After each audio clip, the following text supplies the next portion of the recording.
Hello, YouTube, one final time, at least for a while, because may as well go with the pattern that we've established with I talk about one game that I can't talk about, and then we talk about the actual one.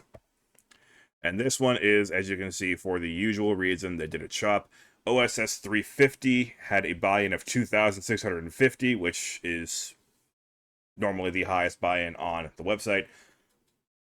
1,146 players, generating a prize pool of 2,865,000, and here were the biggest winners from that. This is a game with no gimmicks. It's just Hold'em, no bounties, just last as long as you can. You should see a lot of recognizable players there. This one actually was kind of an interesting setup in terms of the blind levels. It was 15 minutes the whole way through, except after level 53, which I assume would have corresponded to like the start of the final table. Suddenly they became 20 minutes. And Under the Bridge 3, or under the bridge, was the overwhelming chip leader when I checked in on the final 30, I want to say. Managed to ride that to 6th place at 111,000, so pretty good. Couple of familiar players, Donkey Pros, Baptized Hookers. In it to a minute, I'm winning anyway. Alright, anyway, moving on to the game that we will talk about. And here we are, once again blessed with enormous numbers and players from all over the world. Let's see, we got 2 North Americans, 1 South American, 4 from continental Europe, and 1 from South Asia. All right, once again, let's appreciate those who fought hard, went deep, but did not quite make the final table. And while I do that, this one was just straight up 15-minute blinds through and through. $1,050 buy-in, 2,624 entries for a prize pool of 2,627,000.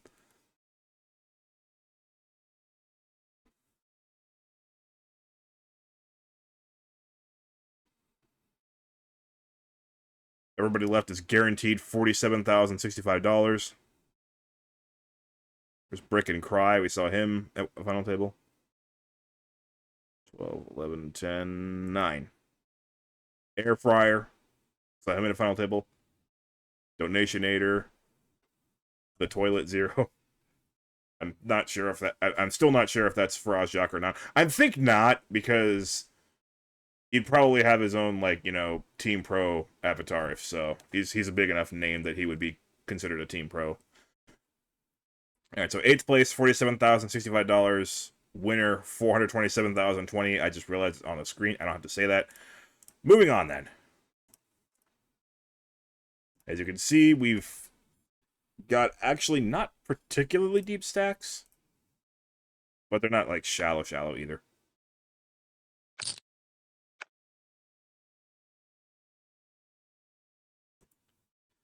Sharkmed. It's not to play the Ace-5 there. Mr. Bond from India. You got a min-raise and a suitable hand. And a very suitable flop. That is all over what he wants. Garmonistic from Ukraine. And, ooh, straight now for Mr. Bond. It's actually a pretty large amount of players from Ukraine that I've seen on America's Card Room. Presumably, probably trying to make enough money to get out of their current situation. Wishing the best for him, but this is not the right spot. Mr. Bond did a good job there. Bet small on the turn. Got some value. Went for a little more on the river, but yeah, pocket threes weren't calling anything. But well done by Mr. Bond. Get some back over 20 big blinds, barely. Raca Negra from Brazil.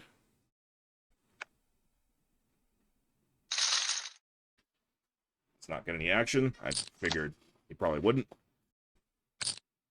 Uh-oh. This is gonna get some action. Ace-Jack, under the gun raise. Shark Med with Ace-10. Debatable move here.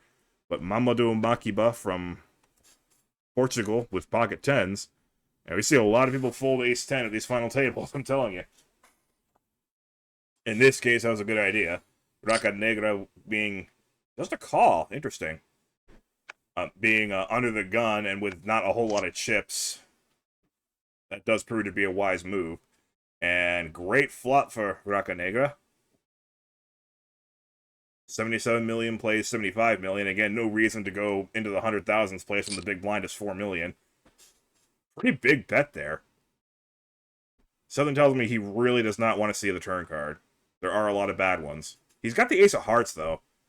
I might have sized down a little bit for this one. Maybe like 10.5 million. Does that sound good? Mamadou actually gets away from it. He's got the pocket tens. That's not a horrible flop for tens, but that's a very smart laydown.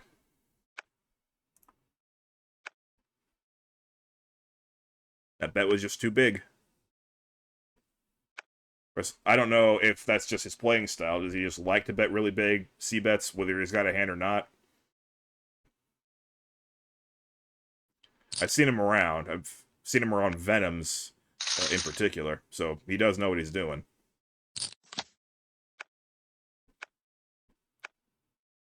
Now, you don't expect to see any amateurs or newbies playing a $1,050 buy-in tournament. Although now that ACR has introduced the mystery bounty, it is conceivable that there are going to be people who bought in for $2.50 or $16.50 who played a mystery bounty and got extremely lucky to get the really big bounty, and now they might be playing this one because they can afford to now.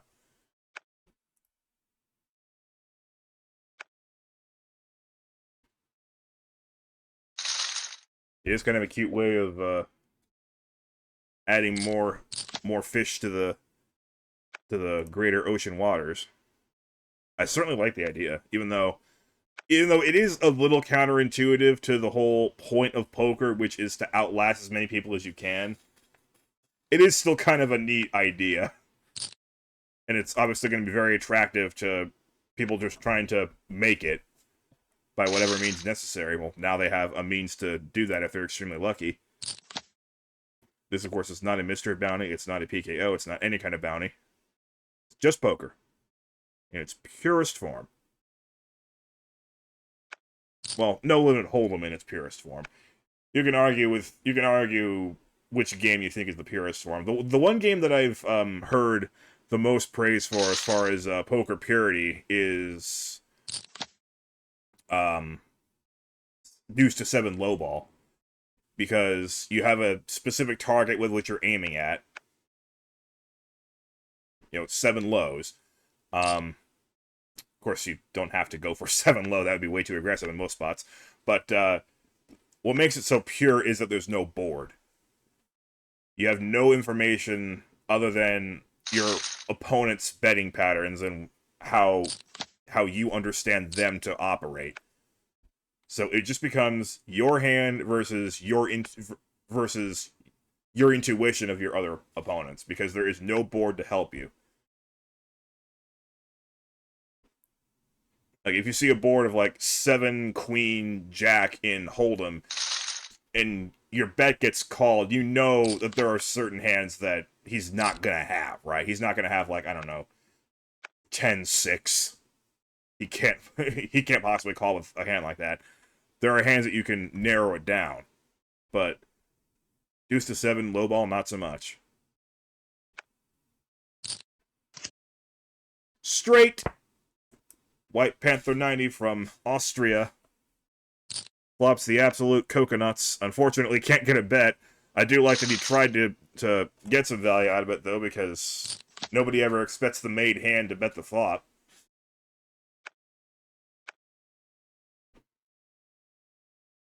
These guys have certainly come a long way. This is one of those two that I mentioned that delayed the final table until yesterday. I'm recording this on October 4th. Ooh, re-raise by Mr. Bond with King 9. He's got some guts.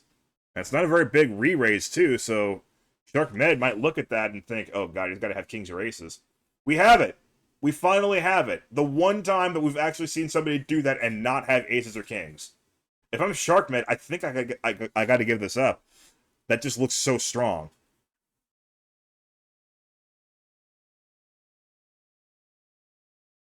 Let's see what he does. He may look to try and just see a flop and set mine. Nope, he sees right through it and goes all in. Man, these guys are good.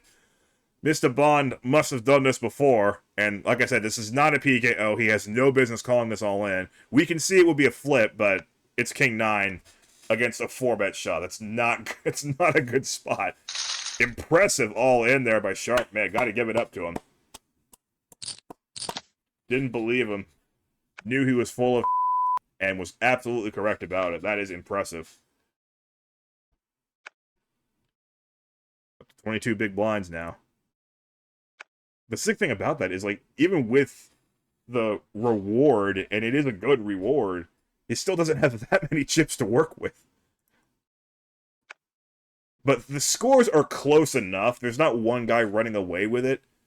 The scores are close enough that we can expect some actual regular poker. It's not like the game that must not be named, where one guy just had way too many chips and shoved every single hand, and people folded pocket tens with 10 big blinds left. That's gonna live rent free in my head, as the kids say. Nice shove there by Raca Negra. And again, King 9.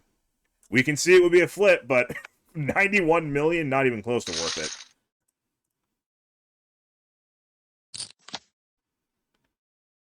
Yeah, as the kids say, that hand will, the whole game will live rent free in my head, because that was just the biggest bastardization of poker I've ever witnessed in my entire life. I'm not even mad at the guy moving all in all the time. He should be moving all in all the time, because everybody kept folding good hands to him, even though he was moving all in every single time. When a guy moves all in every hand, you defend yourself. You don't be a but everybody, except for one guy, was a I'm getting worked up talking about that. Mostly because there's not a lot of big hands, being distributed. I've got this 2x button going. You know the drill. Jake, maybe thinking of a steal here. That'd be awfully risky. Yeah, I wouldn't do it. Either thinking of a steal or playing another tournament. FD Vignetin from Mexico. Suited ace. Might have favored the raise there. Oh boy. Two big stacks going at it here. Top pair, top kicker for Garmonistic and FD Vignetin with a nut flush draw.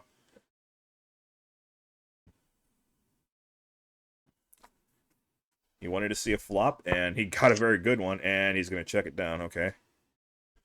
8 puts 4 to a straight out there. Garmonistic certainly likes his hand a lot less now. And FD Vignetin, I think, has about the same amount of affection for his hand. If for no other reason than a 6 would give him a 6-card straight, which would work in this case. He's going to go for 20 million. Almost a makeup bet, because there was no bet on the flop, so might as well bet big on the turn. Garmonistic with a chance to get away from it. He's got the best hand, but I think it's about 50-50 as far as who wins here. 9, 6, or club. A lot of outs. He does fold. So, no big pot after all.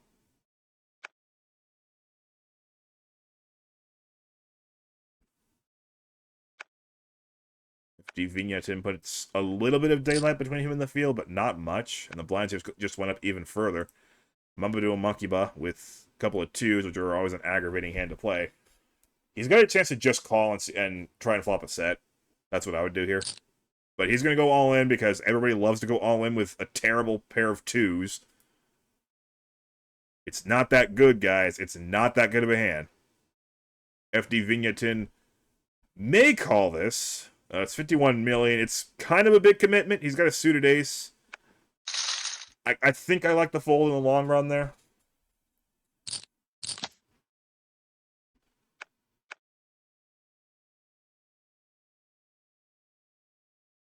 I definitely prefer... Okay, he just shoved with Jack 10. And Sharkmed has Ace King. What is that open shove? I can guarantee you he won't be doing it again, at least if Sharkmed doubles up anyway. FD does have live cards. And no hit. Double up for Sharkmed.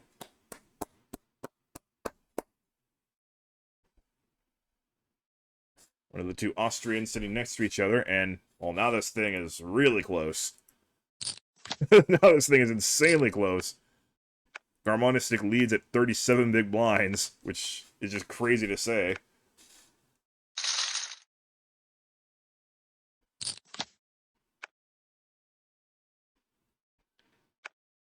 FD Vignetin has to wonder what possessed him to open shove in that spot.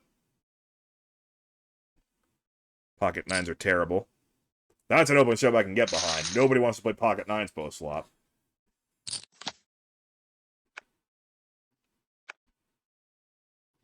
Jake has been waiting for good cards. They have not come. Here's a spot here. Ace Jack versus Ace 10. Blind versus blind. Raca Negra has shown willingness to put his chips in, but not here. Everybody probably waiting for those two to go. Jake and Mr. Bond. Let me revisit the payouts here, and ooh, yeah, pretty big ICM.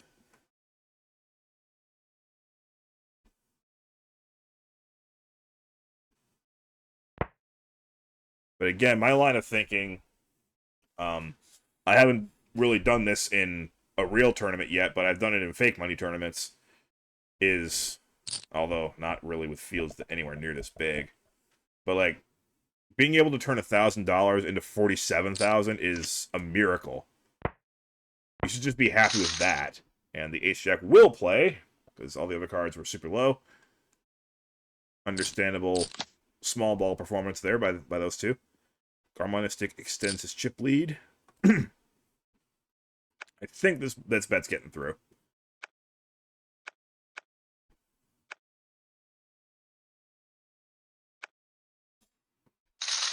But, like, I think the healthier way of thinking and the way to help yourself try to win is to say, instead of, man, look at what 7th place is compared to or 6th place compared to 8th, I really want 6th, is instead to say, I've turned my $1,050 into $47,065 already. This is a borderline free roll for me. I've done an amazing job already just to get this far. Anything I do from here is extra credit. That's easy for me to say on the outside, of course. When you have, like, I totally get it. Look at me actually ignoring that stupid play for once. Oh, wow, he's going to go for it with ace-4. I don't know about that. White Panther, well, I mean, it's not a very big all-in. Actually, that's a totally reasonable play. Jake would totally do that with, like, a suited Queen-Jack or King-10 or something like that. So, totally understandable. Chop-outs, lots of chop-outs. And that's not one of them. So, White Panther wins, of course, with a 4. Let's see. Ace, King, Queen, 9, 10 for a chop. Or 2. Double pair the board. And got it in with a couple of aces. The board double pairs. No aces in sight. And you know what they say at Poker Stars. When you get a double paired board with a couple aces, everyone loves a chop pot. But yeah, in their defense for ICM, however, the other side of thinking is equally valid. That being, of course, look where I'm at. I've locked up 47,000, but it was so hard to get here in the first place. I have a great opportunity to win a lot more than this right here and right now, because chances are I won't get this far in a tournament like this again for a long time. That part I get, but I feel like thinking about it in the positive way will make you less afraid, and that could lead to playing for the win. Because playing to move up the ladder is generally, like, you know, that's what you get, you know? You move up the ladder a little bit. I'm going to do with a great flop there with those kings in the club. But probably okay with just picking that one up. He stays out of the danger zone for now.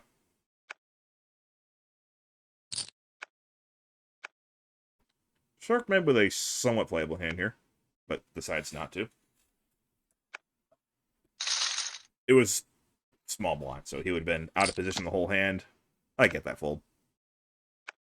Mr. Bond ready to go all in if somebody would like to press him. Sharkman may want to do that. Similar spot, except Mr. Bond with a strong ace. Come on, Sharkman. It's pre-flop. It's been folded to you. There's your pressing. Mr. Bond with an automatic call here. And there's a 7 out there. Both players do hit their ace. So if a 10 comes, that would still give Mr. Bond the best hand. Or queen. That works too. Mr. Bond takes the lead back. Sharkman with just a 2-outer. Or else we are still at 8 players. And the jack does no good. Mr. Bond survives. Moves up to 77 million. Sharkman again on the wrong end of an ace off. This time he doesn't get bailed out by a double-paired board.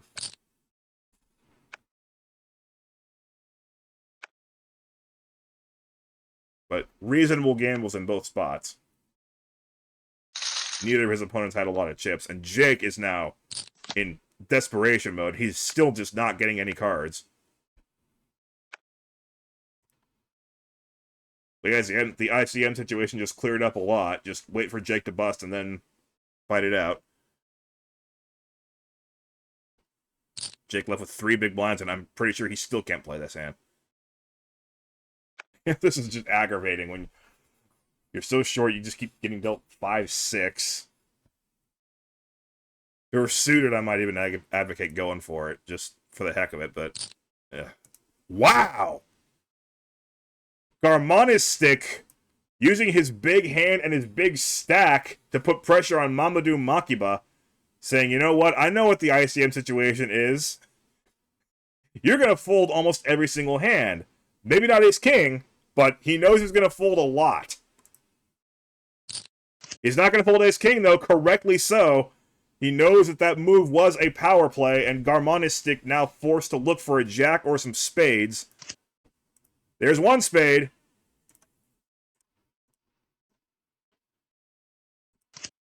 That's not a spade. We are still 8-handed. Mamadou Makiba from Portugal getting the double up into the chip lead, but that is a fleeting position, as I'm sure you can tell.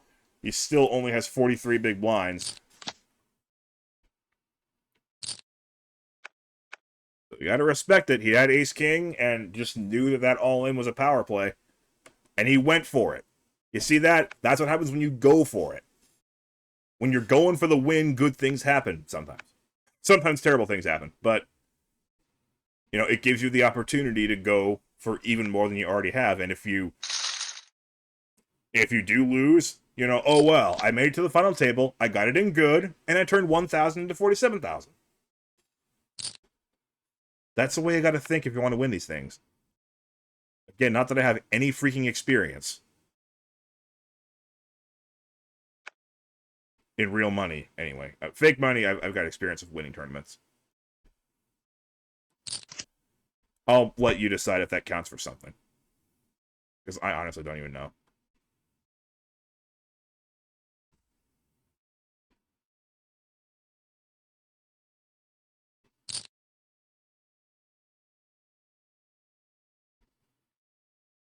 Later today, there will be a free roll, a live sponsors free roll for $375 prize pool. I will be playing all of those. Debating whether or not I want to record them. They usually are very fast-paced games. The only reason to record them would be in case I run deep. I probably wouldn't put it on YouTube if I don't run deep.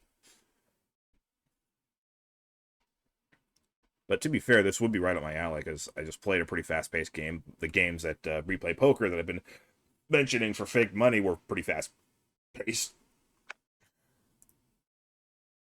I'm fine. I'm fine. Everybody's waiting for you, Jake. 3.5 X-rays should get it done. The former chip leader. Jake finally gets a hand. Mamadou Makiba will try to knock him out. Speed this up. Jake. You're going to need those seconds later, man.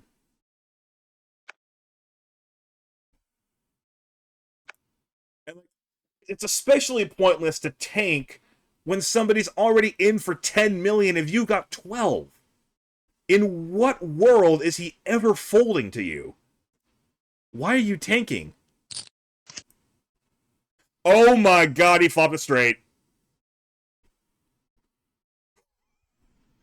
The Lon McCarron Memorial Hand needs a miracle now for Jake, 96,333.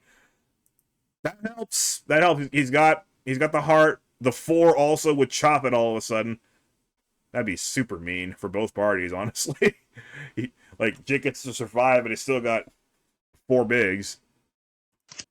Wow! The runner flush comes home! Jake doubles to 38.2 million. Everybody wondering what in the world you gotta do to knock somebody out at this table. The robots demand chaos. And there's pocket aces this time for Jake. He's gonna min raise, isn't he?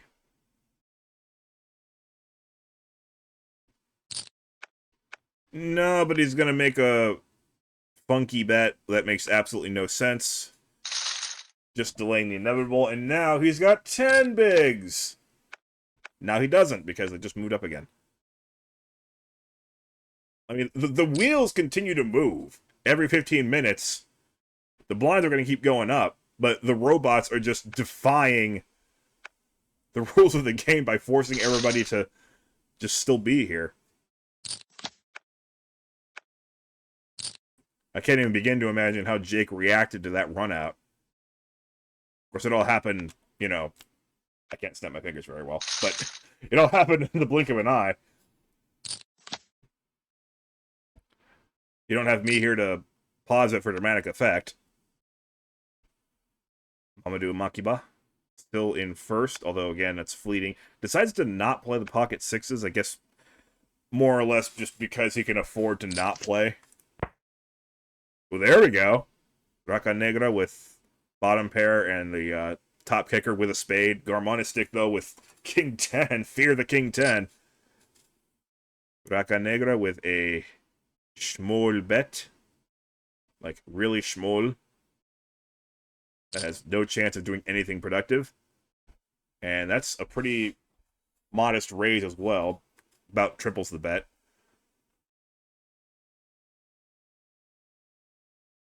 It's about an appropriate bet size. But the fact that the original bet was so small, may as well just do a single raise. He wants action. You can tell he wants action. Garmonistic was at a very great position. He needs some chips now. Raca Negra wondering if this could possibly ever be worth it. He's tanking quite a bit. Okay, yeah, he does fold. I would think that that's a pretty obvious fold. He just doesn't really have enough of a hand or a draw to go off of. Because you got to know that the turn, he's putting you all in. Every time. Mamadou Makiba with pretty good hand. But again, does he want to sit on the sidelines while he still can? No, he's going to re-raise this time. And this time he picked the wrong time to do that. Mexico looking at that extra 15 million and saying, come to Papa. Portugal is about to have razor's remorse. Yep. That's what you do with pocket kings. Mamadou Makiba with just ace-9 of diamonds. Knows that he has to be up against a big one. Ace-king at the very worst.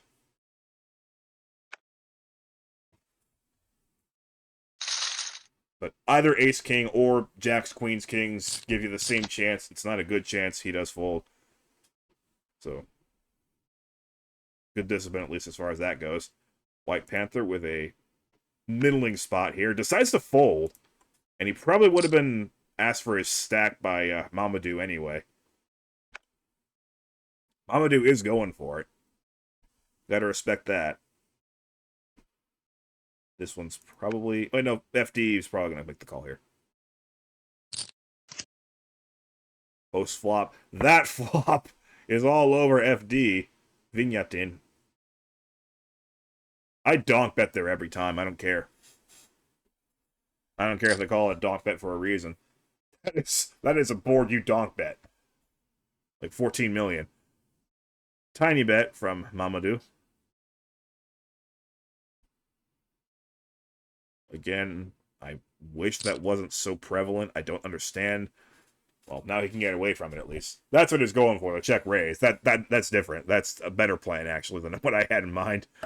Mamadou with just ace high and no draw has no reason to still be here. Except for the fact that it is the best hand. He does fold. Well played by Vignetin, and he is once again our chip leader. In fact, things have not changed a lot since we started. I mean, they have, but they've somehow arrived pretty much at the beginning again.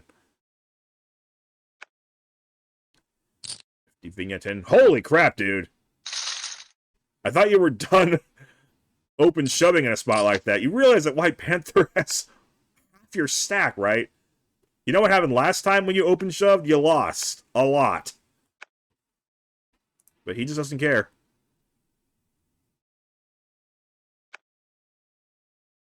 I don't blame White Panther for folding there, but man, that would have been a great spot to double up.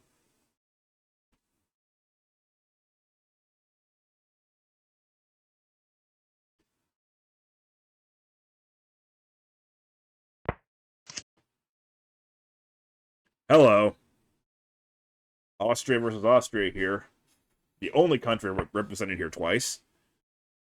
Sharkmed with trips. White Panther with the jack with a weak kicker. They both don't have very good kickers, but this could get bloody. Jake at least has some chips. And an actual hefty bet there for once. 12.6 million. White Panther certainly can't just fold now. Maybe now he can. That ace might save him a lot of money.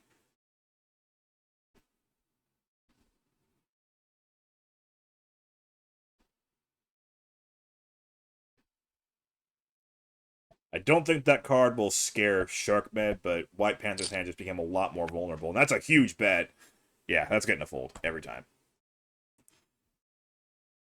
Not sure what the angle with that bet size was, to be honest with you.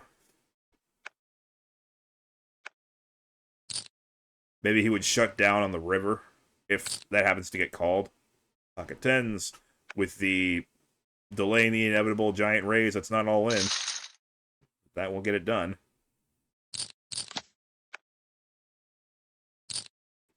Again, everybody does it. I can't get mad because everybody does it. It's still stupid and pointless, though. I'm not going to negative saying no to ace-10 there, getting really short on chips himself. I'm a little torn on that one. He's only got 7.5 big blinds. I think he's got to go for that one. Of course, the counter argument is Garmonistic already bet 12 million. Chances are he's going to feel priced in. So I'm not going to clown on him too much for that, but that would have been a good double-up spot. Jake just getting no respect from the deck. You got to feel for him. Does he put in 6 million here? No, he doesn't. Probably the right play.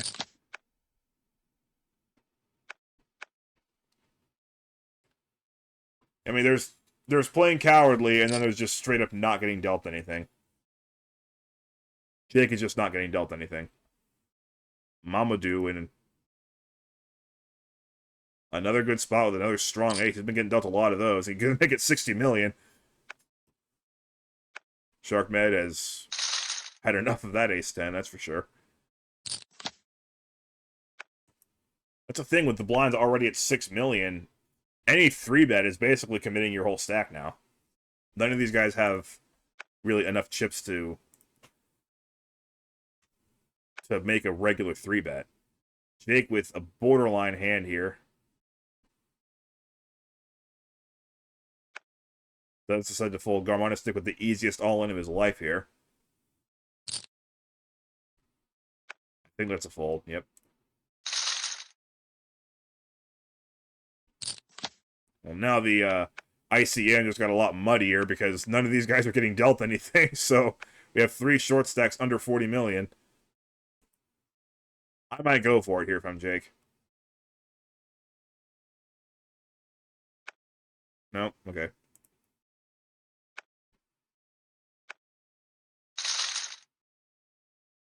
I mean, desperation is desperation. That's certainly not a better spot.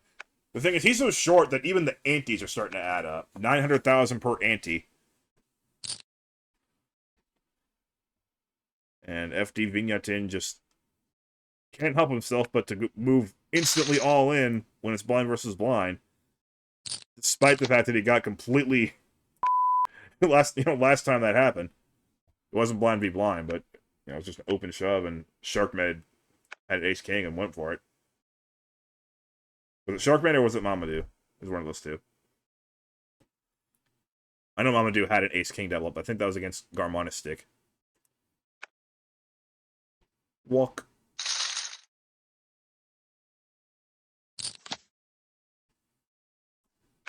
All right, now you got to go for it, Jake. That's good enough for three big blinds.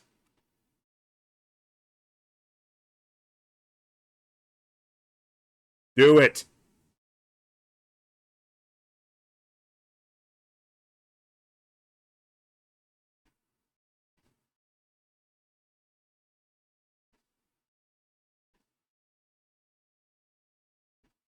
Tank for the jacks too,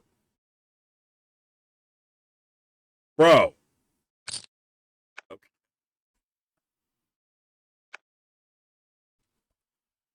Yeah, sure. Fold with 4.1 million. Do it. I dare you. I dare you to fold this hand with 4.1 million behind. What are you delaying us for?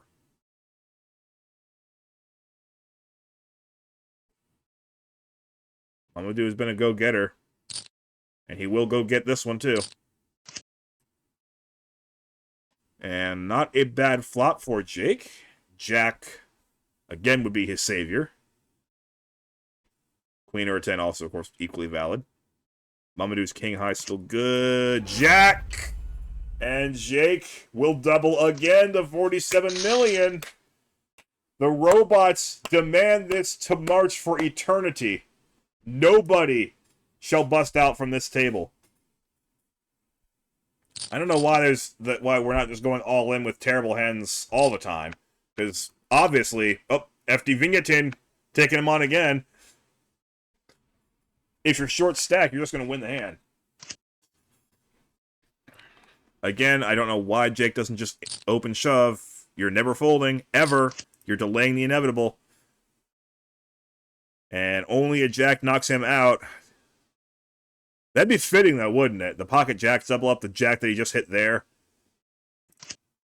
Nope, the robots apparently are not into poetry, but they are into letting the short stack win another hand. Jake wins again, up to 109 million, which is still less than 20 big blinds, by the way. Raca Negra has to go for it now. Oh, come on. Boo! You got 28 million left. What the heck are you waiting for? You can't wait for Jake to bust out anymore. You're the one who needs to bust out now. Or double. Mamadou will probably play this hand. Maybe not. Nope. Jake can play this hand now. Jake can actually see a flop. How great is that?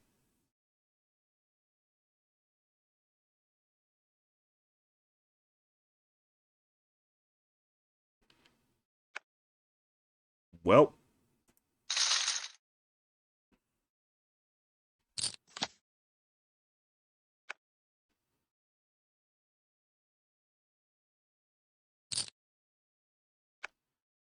Somehow the blinds are now 3.5 and 7 million. All in. Probably another all in on top. I mean, 89 million. Not all in. Because they think that's cute, apparently. But when everybody does it, guess what? It's not cute. Oh, he did it! He went all in. I hope he wins now. Okay, Mr. Bond no longer wants a queen, he wants a king. But same difference, really, it's still a 3-outer. And we might finally see a knockout, boys and girls.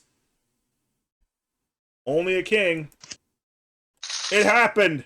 There's been an elimination from this final table. Mr. Bond from India takes 8th place. But it was certainly a hard-fought, short-stacked night for him. 45 minutes in, finally we have a knockout. $47,065 for Mr. Bond. And Jake would have just been happy with 7th place a little while ago, but now he's really got a chance to win this thing.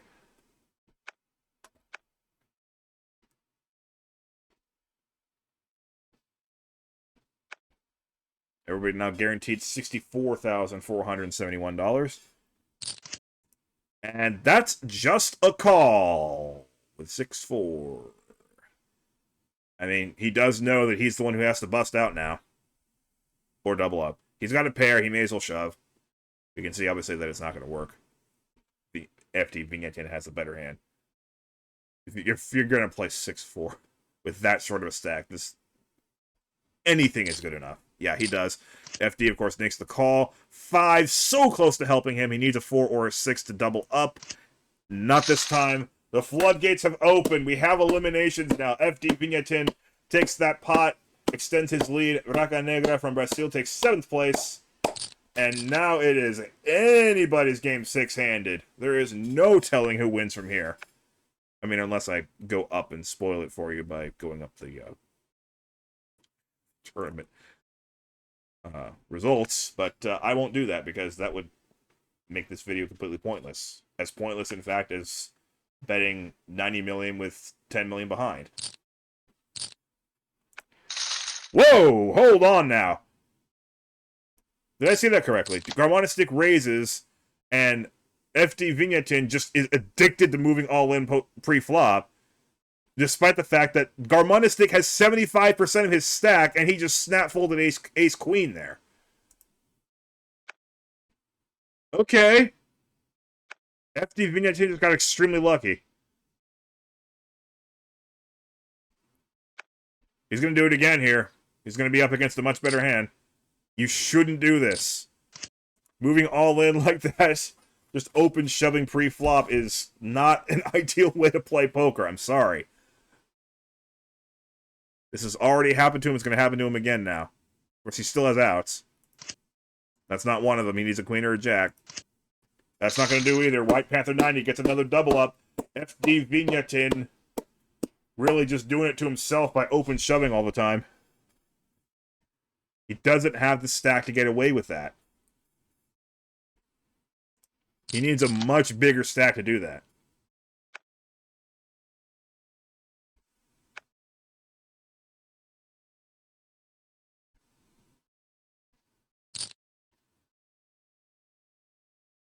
Sharkmed might have been willing to play for min raise. I don't know about 3x with Jack 9 suited. Oh, he is going to play.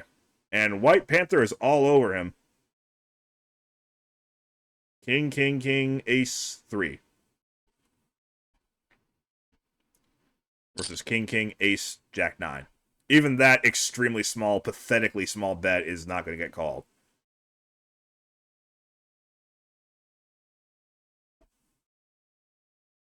Seriously, dude, really? What kind of bet is that? Why are you calling with jack high and no draw?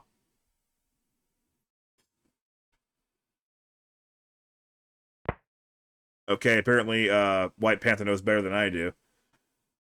Sharkmed definitely does not know better than I do. He called the jack high and no draw.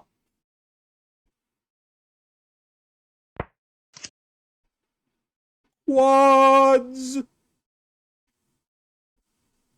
Alright, what are you going to bet?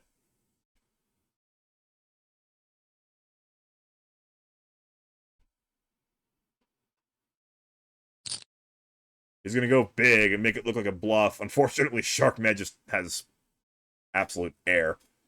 So that's not going to work, but worth a try. Show it! Boo! Why don't people show quads anymore? And why did you just fold ace-7 of diamonds six-handed?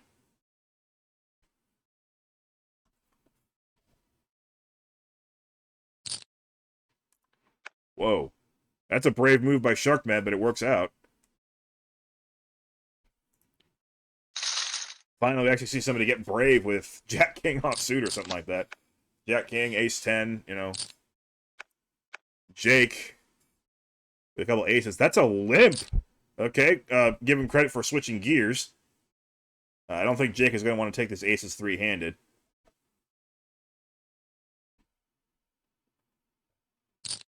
Okay, dude, we need to talk. When you've got the most obvious decision in the history of decisions, you need to act accordingly. Believe it or not, your time bank is finite. Meaning that if you actually have a hard decision, you will want it. Raising there with pocket aces should be automatic.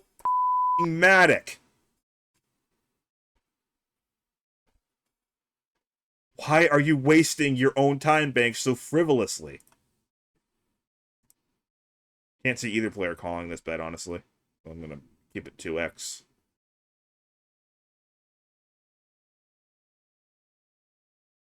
This should also be an automatic fold. But nobody cares about their time bank. I know they're probably thinking long-range game.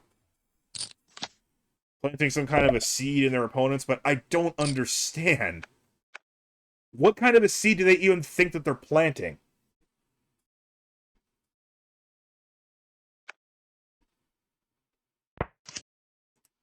That's one huge advantage of playing fast like I do, is that your normal decisions don't have to eat into your time bank. Oh boy, speaking of eating, looks like FD Vignetin's about to eat a lot of Garmon's chips here. Garmon drawing dead on the turn. Actually, wait a minute. 10. We give them both Jack, Jack, 10, 10, 9 for a chop. Nice bet by FD. Wow. Snap fold again by Garmonistic. He's been snap folding a lot of playable spots. He snap folded the ace-queen pre-flop. Now he snap folds top pair there. It's correct. I'll give him that. But that's a spot where I actually would have preferred to see him tank a little bit. It's worthy of thinking about it. But he did make the right decision there, so credit where it's due. Pair of queens for White Panther. Mamadou with ace high, which on a paired board is never a terrible hand. But if you're going to bet, you're going to want to knock him out of the hand. And that's not going to do... I don't... See, this is the problem I have with small bets. When you have nothing, what do you think that's going to accomplish?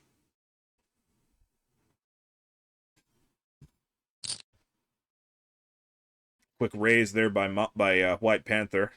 There are some bad turn cards, that's for sure. And he can't... The other thing is he can't improve his own hand by very much.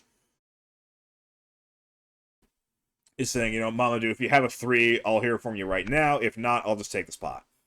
So I like that play.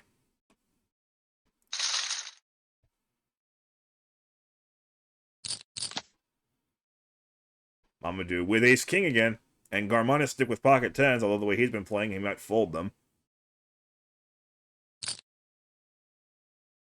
Again, he will pointlessly, and I mean absolutely pointlessly, bet most of his stack.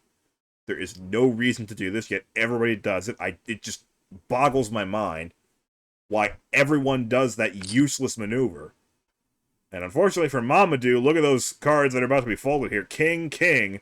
So this is not a frip. Mamadou's in big trouble here.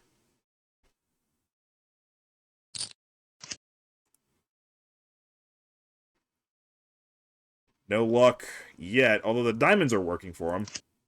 There's one. It's an ace, the last king in the deck, or a diamond. That'll do!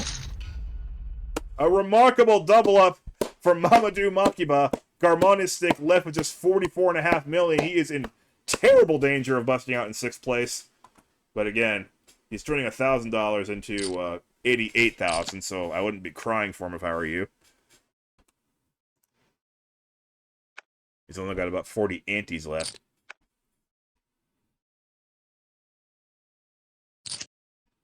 You never want to be measuring your stack at antes. Of course, in IRL poker, you know, everybody does a big blind ante now. So that's kind of not really a thing anymore. The ante is the big blind. Mamadou with 4 hearts. Could have raised there, decides to just call and see if we can hit the draw. The pot's not very big yet, so doesn't want to bloat it if we can help it. Of course, we can say that White Panther has 9 high, so raise there would have worked, but he doesn't know that.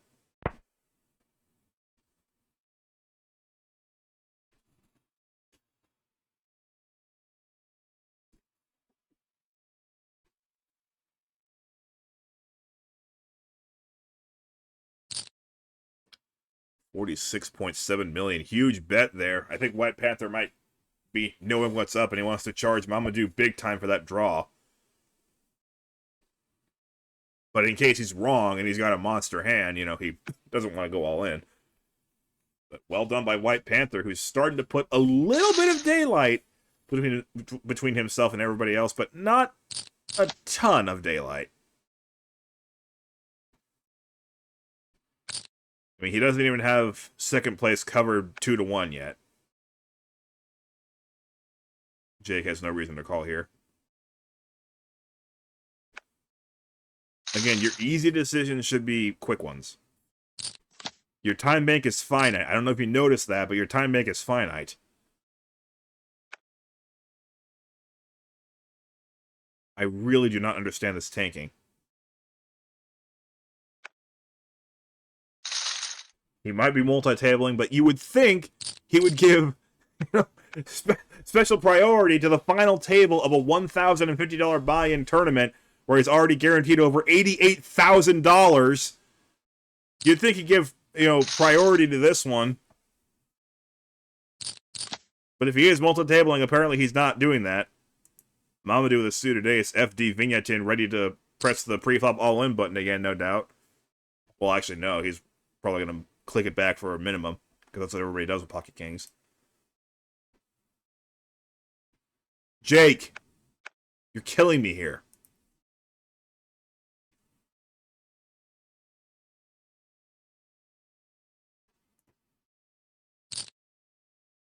That's actually a reasonable 3-bet size, actually. I'll give him that. It's kind of hard to do with this final table.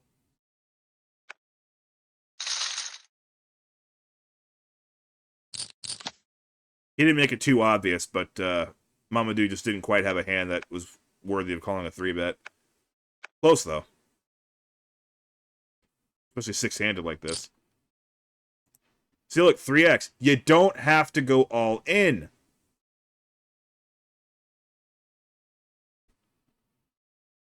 Druckmann's already playing with fire. 16 million is a big chunk of his stack. He's going to go for it, though. And White Panther is going to be happy that he did, because he just flopped top and bottom pair. The blinds have somehow moved up again to 4 million, 8 million. Honestly, if I'm directing the tournament, I would be tempted to just make the blinds stop here for the rest of the tournament. Because this is going to be a shove fest all the way through at this rate.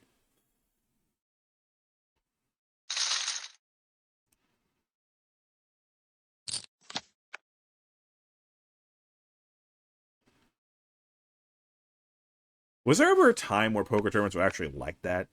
Where they would actually, like, cap the blinds at something that might actually conceivably be hit? So that when it's all said and done, everybody at least has... There's still like 50 big blinds in play or something like that.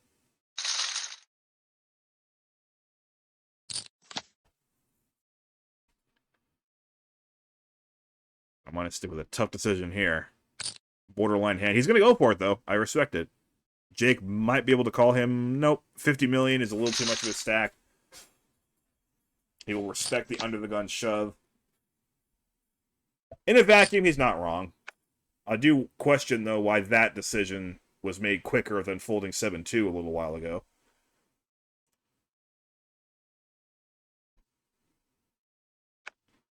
Sharkman thought about the Jack-10 suited, decides no. Garmon, again, does not have to shove here. He could call and see it and try and flop a set.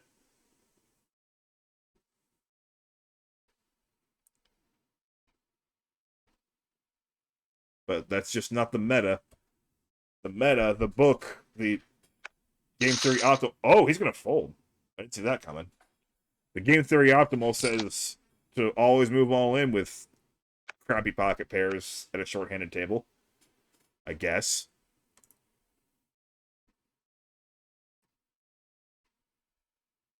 Probably a walk, yeah. Yeah, my Panther has the lead, but it is still precarious, even though it looks like a nice lead. You know, you can tell your friends, you know, I'm ahead by 110 million, but the problem is Jake has over 110 million, Mamadou has over 110 million, FD has way more than that. It doesn't take a lot, especially at this blind level, to really screw with the pecking order. How in the world is there this much time left with these blind levels? I'm going to have this on 2x because I'm going to want to eat at some point, you know? Well, 9s for White Panther. All in. Again, when you got pocket 9s, that's what you want to do. And Jake, for once, decides to fold quickly. As if he had pocket 7-2 offsuit.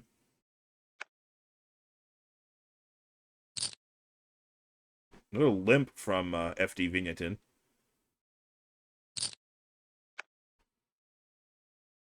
White Panther says, nope, not on my watch. Got enough of a hand to do that with, too. And I like that sizing as well.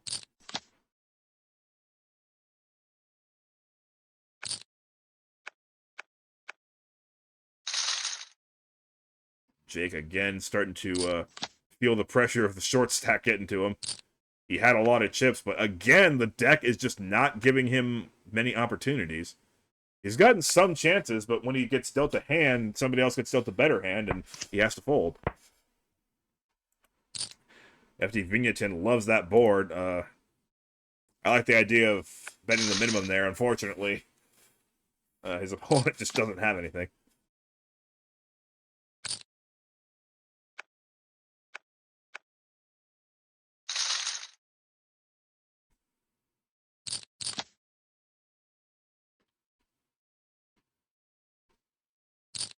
Sharkman with an easy all-in here.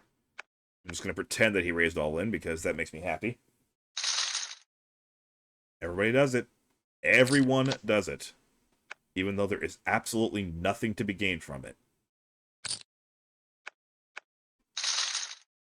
It's just so sickening. It's so pointless.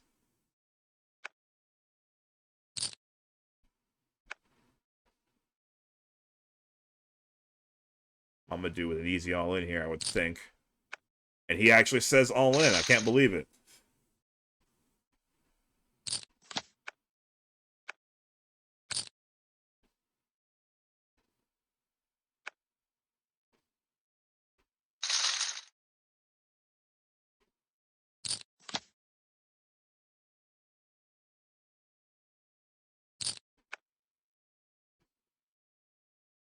Okay, now White Panther's actually got a pretty sizable lead. But again, with the blinds this big, something will give. But for now, he can be very comfortable. Or he could blast away and move all in every other hand. Maybe not this one.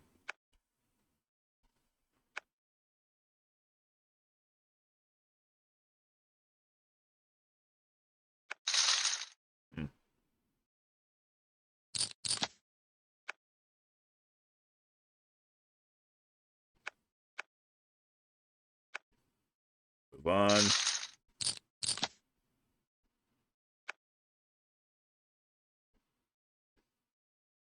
What could happen in this hand?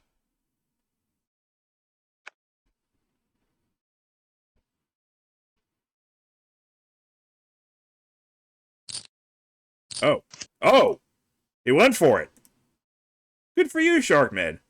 Doesn't have a very good hand, but knows that White Panther can be shoving literally any two cards, and that's exactly what's going on here.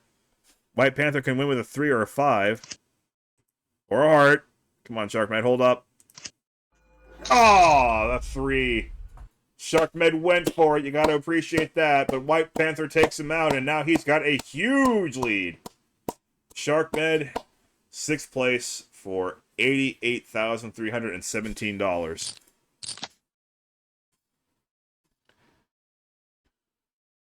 Great work on his part. Jake, with a hand that could shove. He's going to min raise. FD Vignetin might just call. Nope. Because I got to be wrong every single hand, apparently.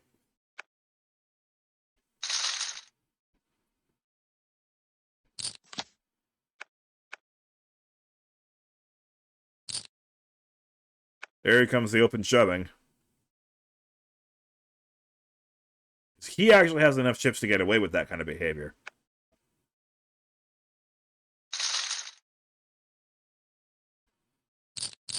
I mean, you got to be leading by a big margin to be able to get away with that move. With that strat. But he's determined, and I would say correctly, that he's hit that part of the tournament where he's really that far ahead. 4s say no. FD Vignetin can just call. This time he does. I think Garmon's got to go all in there. I know I make fun of a lot of all-ins with crappy pocket pairs, but with 5.5 big blinds, I think you got to go for it. White Panther does pick up a pair of 2s. FD Vignetin with pretty much nothing. Could stand up for himself with ace high, but not much upside in that. And sure enough, White Panther's got this final table by the throat. FD Vignetin happy to take the initiative on his own for once. To buy himself a little bit of time before he has to do that again.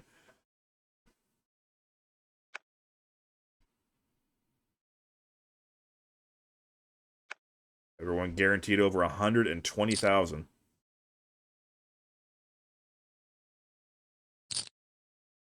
Don't limp, FD Vignetin. You know he's just going to shove on you.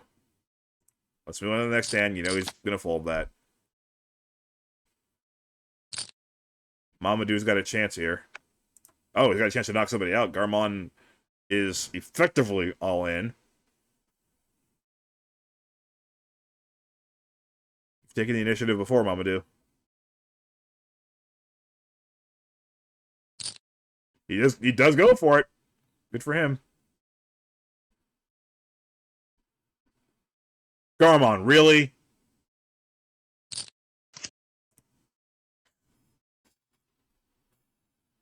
Wasting our lives doing that crappy move.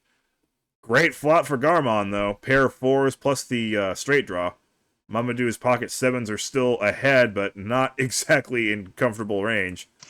And, okay, that's better. 4, ace, or 3 are the cards he must dodge. That'll do. Mamadou gets it done. And Garmon is starting in 2nd place. Earns 5th place money, but again, that's nearly $121,000, so do not cry for him. He's going to be fine. That is a lot of money.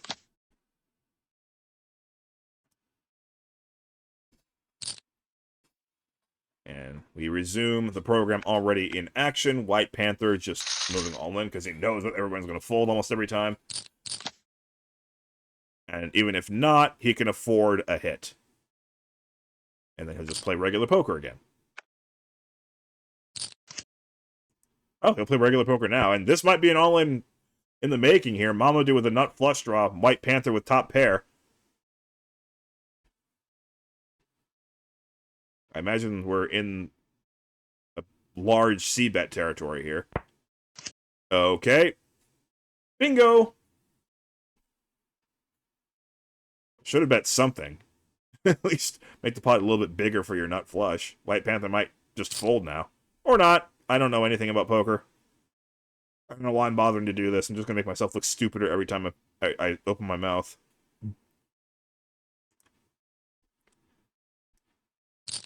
Yeah, I like just to call there. Ace of clubs. Well, White Panther knows that chances are he's not got the best hand anymore. And he does check. I assume this is going to go bet fold, depending on how much he bets.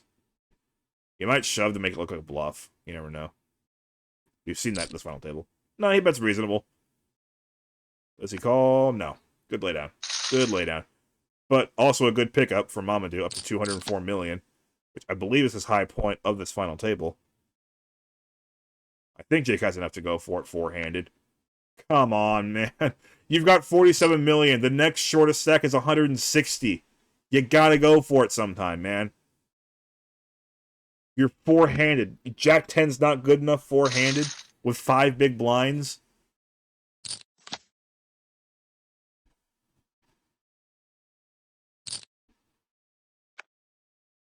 And you are the big blind the next hand.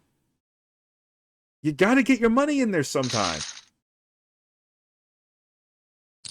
Now you got 4 big blinds. Okay. There you go. That's better. That is better than Jack 10. I'll give you that. You waited for a better spot and you got it. Now go. Speed it up because he loves to use his entire time bank on easy decisions. There you go. See, was that so hard? And, ooh, nice turn card for Jake. He doesn't have the diamonds working for him, but ace, 9, king, or 10 would all work to double up for, what is it, the 5th time now? 6th? It's good! Another double up for Jake! 85 million. Now he's got a little bit more time before he has to do that again. But again, he is very, very short still. Aces against King Jack against Pocket Eights. Oh my goodness. We've seen Jake get aces immediately after doubling up now. Twice, if not thrice. The robots just demand that he stays in this. Which, you know what, is fitting. Because we've seen this all throughout the OSS. And this is the grand finale of the OSS. Ridiculous comebacks.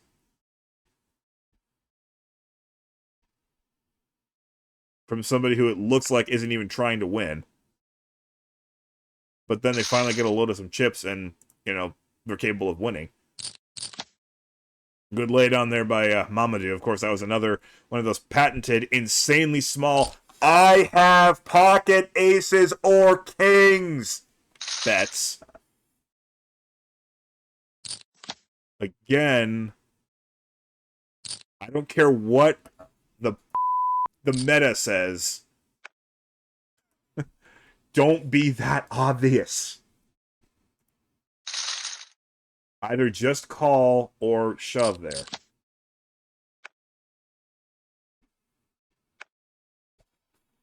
Well, FT doesn't even have a chance to misplay his pocket kings.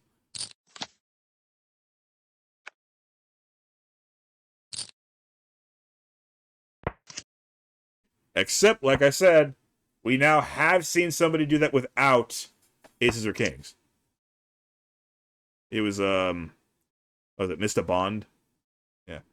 And those two are now immediately members of my list.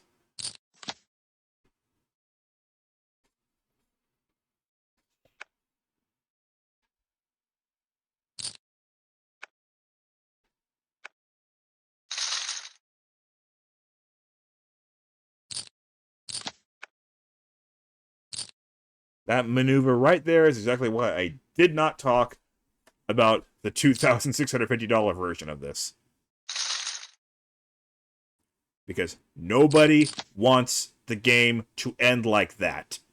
Except the players themselves.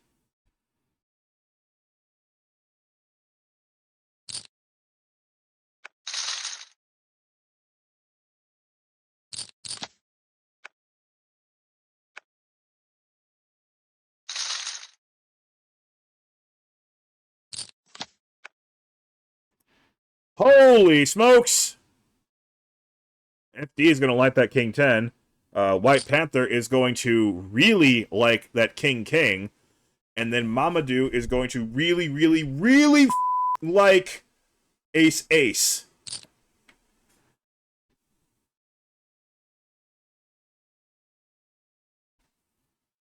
FD is going to have the easiest fold of his life when Mamadou goes all in here.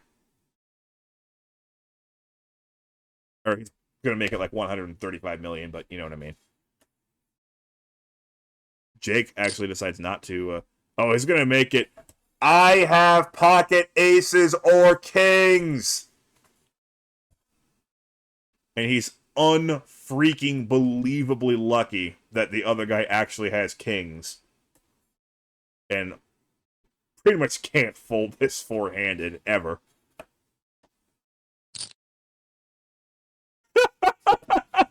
Dude, the freaking leveling going on. I have pocket aces or kings. Min raising the min raise. Guys, just get it in already. You're killing me here.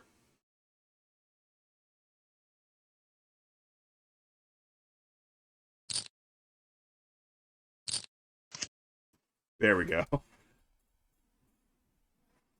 Obviously, very unfortunate for White Panther, and you can see now that this pot is actually worth more than his stack. So Mamadou is actually in line to become chip leader. Just has to dodge a king. Just has to dodge a king. And it is good. Mamadou Makiba now leads this final table with 344 million. And wait, was White Panther vomiting before? No, he was. Wait. What the heck? Yeah, he was. He was. Okay.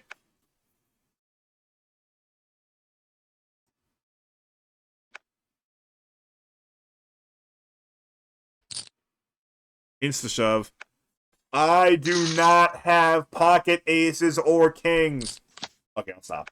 You guys get it by now. You guys get it how GTO makes everybody extremely obvious and predictable. What will not be so obvious and predictable is the two short stacks playing against the two big ones. This is probably my favorite table dynamic when there's two bigs and two smalls. Like, how do the bigs play against each other, and how do they read the shoves by the small ones, knowing that they're trying to outlast each other? I'm happy that Jake actually made up his mind there with the ace 10 and moved in there.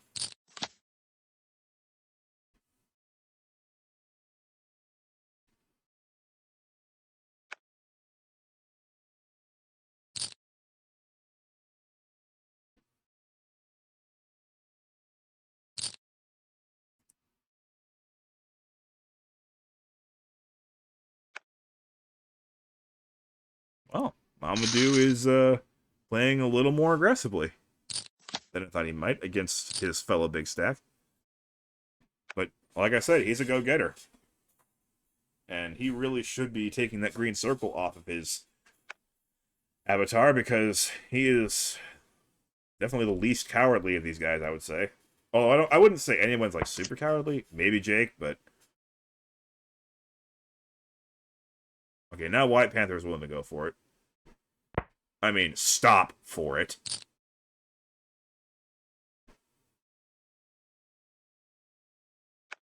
Jake is back in the evil circle. So we're just waiting on FD Vingleton to join the dark side. I mean, yeah, it's bright green, but I don't care. It's still the dark side.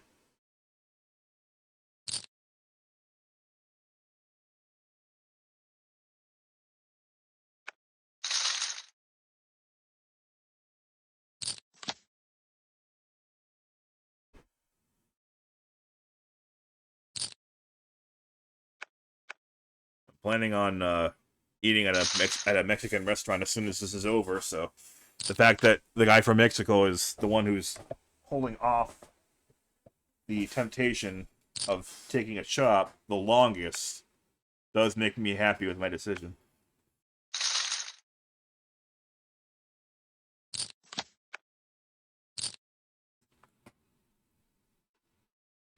I live in northern Ohio now instead of San Diego, but there are thriving Mexican communities, as evidenced by Mexican restaurants popping up in the area. According to my stepmother, anyway, like there were only like a small handful in the whole area about 20 years ago, but now they're all over the place.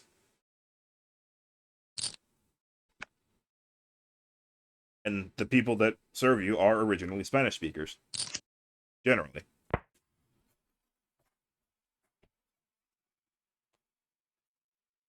Good. I know just enough that I should be able to get by.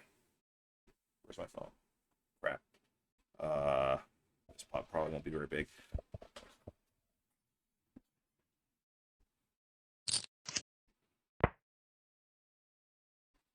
Oh, he did make the call. My professionalism is showing, I'm sure. FD Vigneton willing to kind of gamble a little bit, and he gets rewarded with a pair of nines. But, you know, Mamadou is going to keep going for it. Wow! Nice call by Vigneton. Mamadou gets a pair of fives. Probably knows that he's no good, though. Can he find it within himself to bluff again? This would be a bluff. Now, he's going to check with his slight showdown value. Well done, FD Vigneton, standing up for himself and proving, and he gets rewarded. He deserves those aces. And proving that those who don't want to do a chop are just cooler than those who do. That was brilliant. Jake, please, make up your freaking mind. And see, a regular 3-bet size. Not so obvious, is it? Mamadou with a potential hand to call this bet? Four-handed, you know, maybe?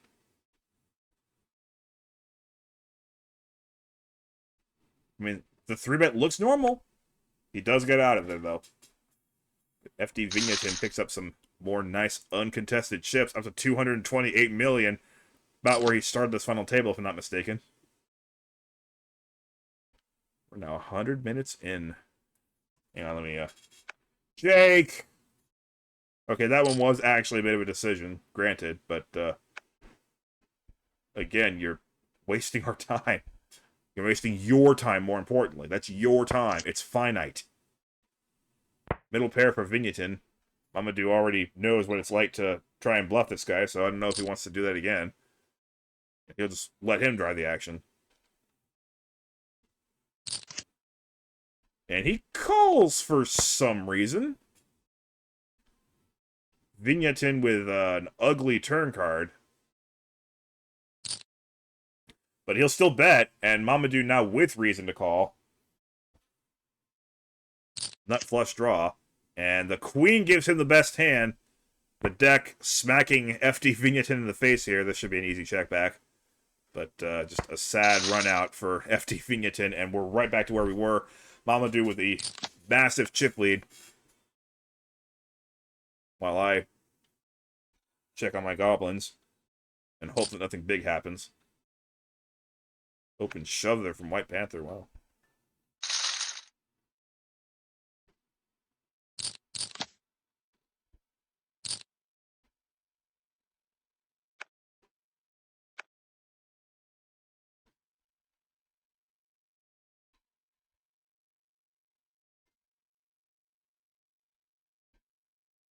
Oh boy. Pause, pause, pause. Big, big frip. FD Vigneton has pocket sixes, White Panther with ace king, and Vigneton has a huge advantage, especially with that six of spades. White Panther needs an ace or a king that's not a spade, or else he will be crippled. And that's not going to do it. FD Vigneton wins that massive frip. White Panther 90, left with just 72 million.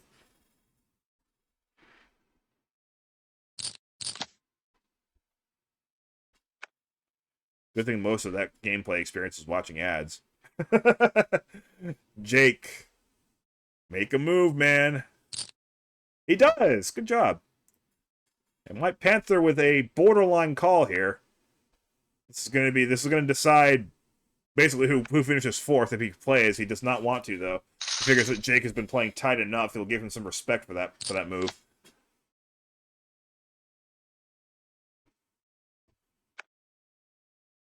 Which I can't really disagree with. He will shove the Jack-10, though, like Jake should have done a while ago. But, yeah, of course, it did work out for him. King-10 worked a lot better. Oh, here we go. Ace-King against Queen-Jack suited. Again, though, if he has an actual decision, he makes up his mind immediately.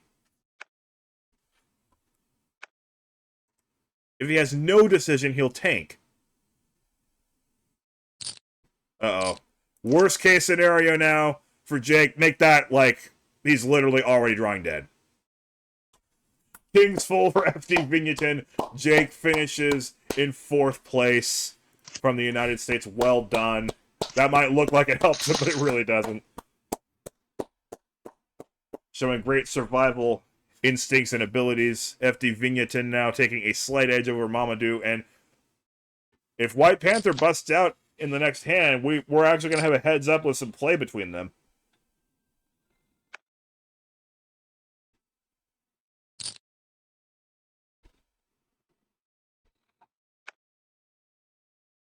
Wow. Got a 3-bet shove through. I'm in an event. I don't want to.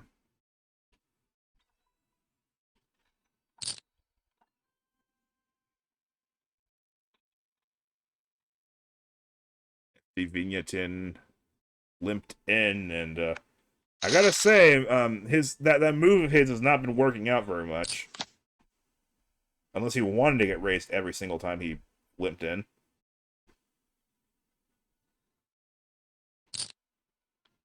Where's the limp? See, now he raises. He's starting to learn.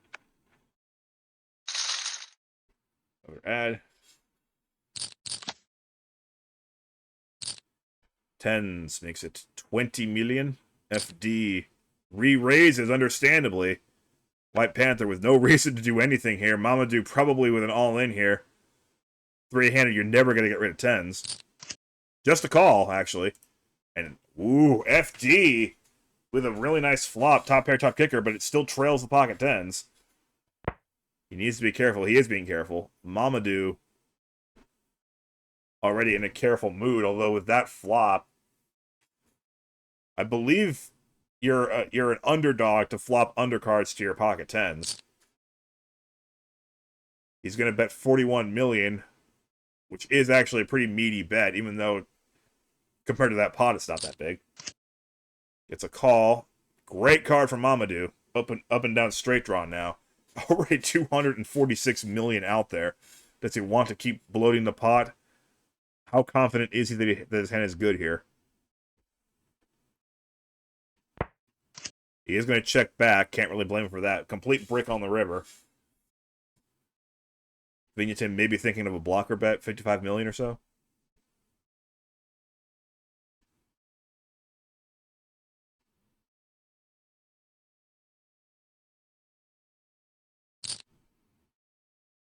There we go. 35 million. I think Mamadou will just call, and he does. But well played indeed. Mamadou gets exactly what he wanted there. FT Vigneton, I think, made the smart move there with the blocker bet. I mean, I did call it out. So I'll act like it's a smart move, because I thought he would.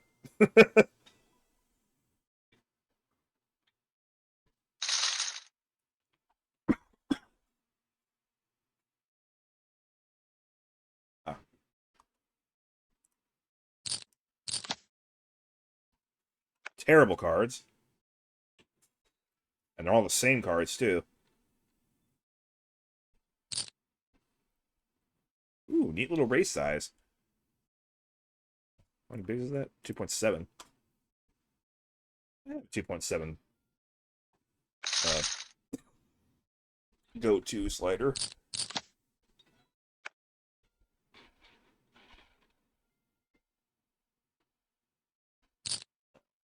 Wait for later.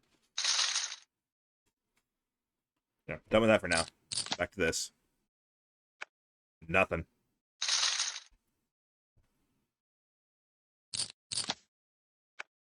$6 and 12 million. Woo!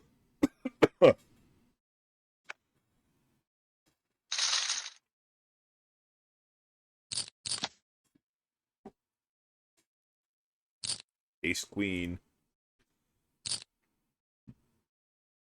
White Panther with getting excellent odds if he can get really, really lucky.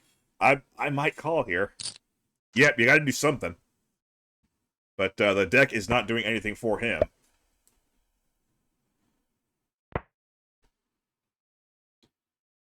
You don't even have a pot-sized bet. You know that these two are dying to have you knocked out.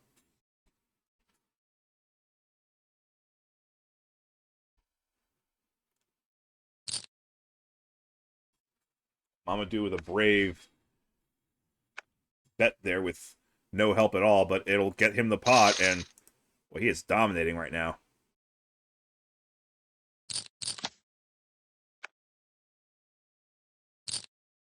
White Panther has to try something. Thankfully that works.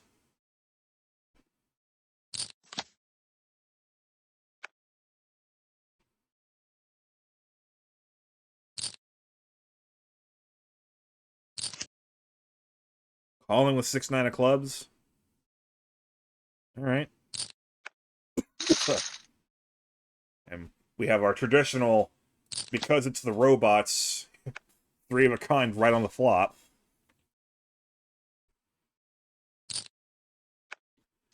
Which, like, IRL you'll see, like, maybe once every... I don't know what the odds are, actually.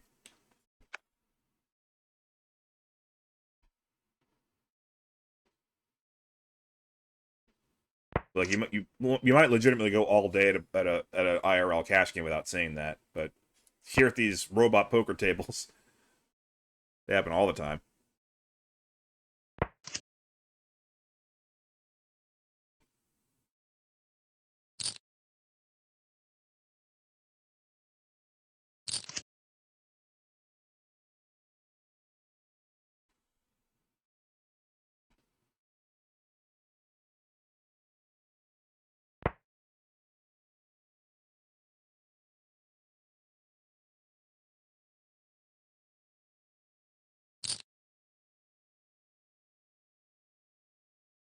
Nice, brave move there by FD Vigneton. I don't think that's a... Oh, it can't be a blocker bet, because he's second to act. He's bluffing with the best hand, mostly. But Mamadou does fold to him, and I think he'll fold to him again here. No, he won't. FD Vigneton's certainly not going anywhere with 10 ace. Might even re-raise. Nope. Ooh. Ugly flop for ace-10 off.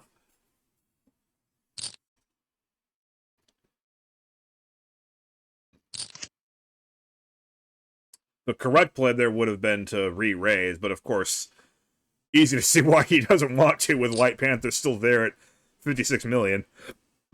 He made a good call on the flop. He's been reading Mamadou very well. But can't take the heat anymore.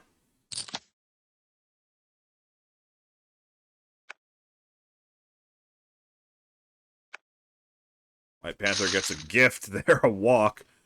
Although with ace-9, maybe he wanted to see something happen. Here we go. Ace-9, ace-10, jack-9. You know, Mamadou can afford it. I don't see him folding here, even with FD Vigneton limping in again. Why do they do this? Just to piss me off. That's all. But that's the only reason why they do this, is just to make commentators angry. Mamadou with the call. Not re-raise. Wow! FD Vigneton really wants him gone. Gonna make the call again with just Jack 9 of hearts. White Panther, of course, checks.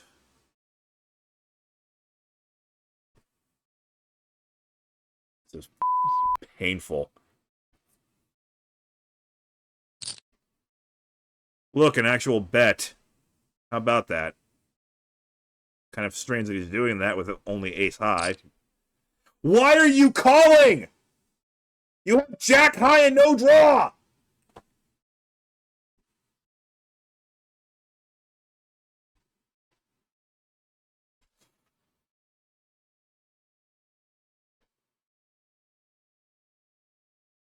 Please stop wasting our time.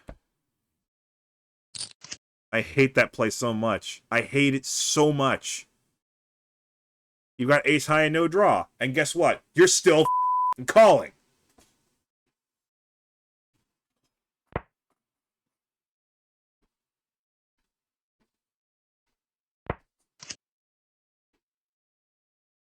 And he will be going home, assuming that FD doesn't completely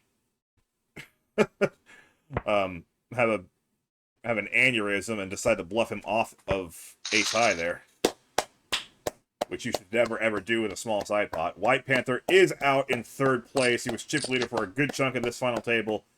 Well, everybody in this final three have had their turn in the driver's seat. Mamadou obviously way out there now. FD Vigneton just gifting him most of his stack. Only has 10 big blinds left. 227,000 for White Panther. Now these guys are playing heads up for 116 large. Pretty big deal. But the reason why it's not a big deal is because this guy doesn't want to do a deal, and I love him for that. So yes, I'm rooting for FD Vigneton. Although Mamadou has definitely been a very fun player to watch. I've really enjoyed watching him play. Pair fours. Gut shot. No reason to fold a one bet. They both have the same draw now. Obviously, if FD Vigneton saw that, then he would fold here. But he might be willing to see another rip. Oh, he doesn't have to make a decision, actually. And a brick. Probably check, check.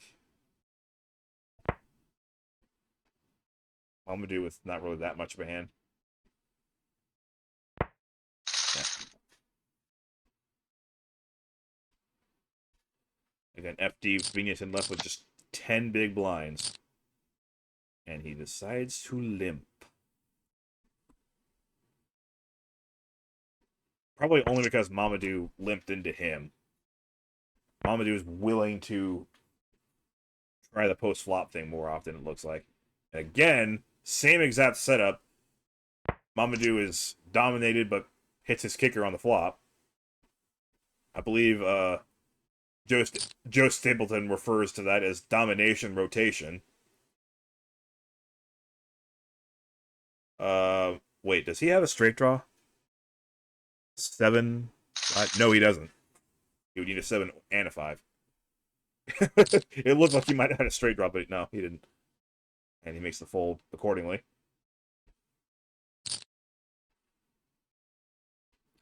Hang on. Gotta keep it at 2x. Right before I starve. Obviously, huge advantage to Mamadou. I like that he's raising here. He only has that pair of 2s, but he figures I gotta make something happen, so take what I can get.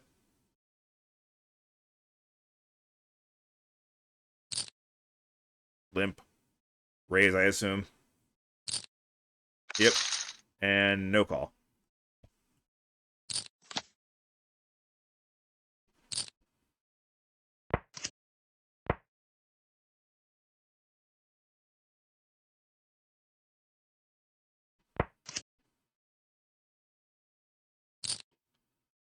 Pretty nice turn card there for actually both players. Pair for Mamadou and flush and straight draws for FD Vigneton. Of course, Mamadou has the same straight draw. And wow! Ideal river card for Vigneton. He's got the flush, while both players have the straight, although they may not go for too much here. If he bets small, he should get a call, but if he goes all in, that's probably not going to get a call. And he probably shouldn't go all in anyway, because the only thing that would call him is a better hand. $30 million might do the trick, though. Let's see.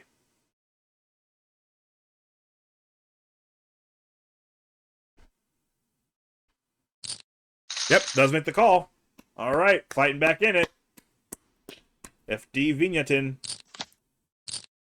Blinds going up again. 7 million, 14 million. How many big blinds are in play between these guys? That's still a little bit, I guess.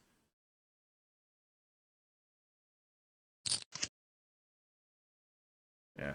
On the interweb, the robots make sure that there is no cap. They keep going up and up and up and up and up until somebody finally wins.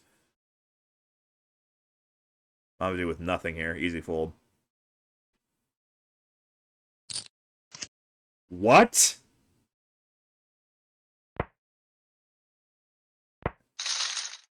He really thought Queen High was good there?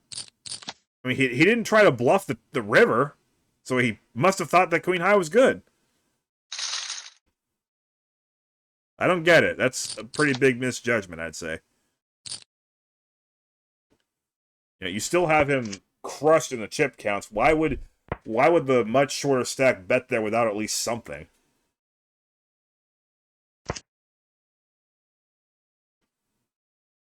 Well, now he would love that Queen 9. He's got Queen 4, and FD just hit his 9, so he's certainly not going anywhere yet. There's the call. King may slow them both down. Mamadou still might go for a little bit of value. That's actually quite a bit of value. FD with a tough decision now. Third pair top kicker. This is what you use your time bank for, ladies and gentlemen. And he makes the wrong decision, unfortunately. But now he knows that Mamadou having so many chips could be bullying him. So, you know, I don't hit that call, just they happen to be wrong.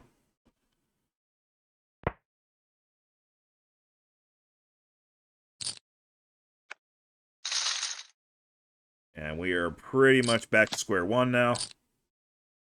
A little limp, but Mamadou is being nice and not forcing him all in every time. Okay. What the do I know, right? I'm just a guy who's talking about people playing at way higher levels than I am.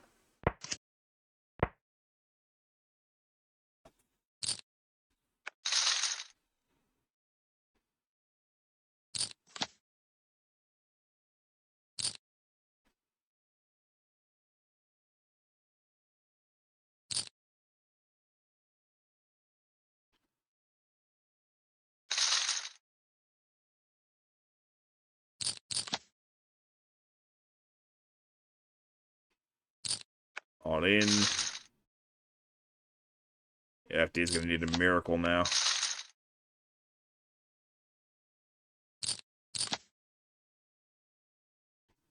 I mean, I would pause for dramatic effect, but we know we can see the bottom of the screen. I wish there... I mean, I suppose I could hide it from you guys in future endeavors. I would still see it, but I would, you know, have to, you know, perform an acting job. I don't know why I didn't think of that sooner.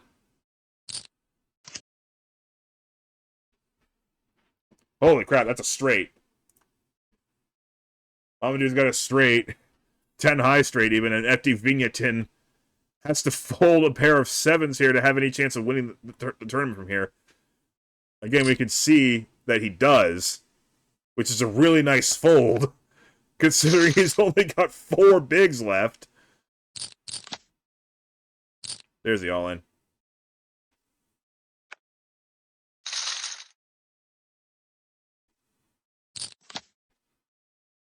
Here we go.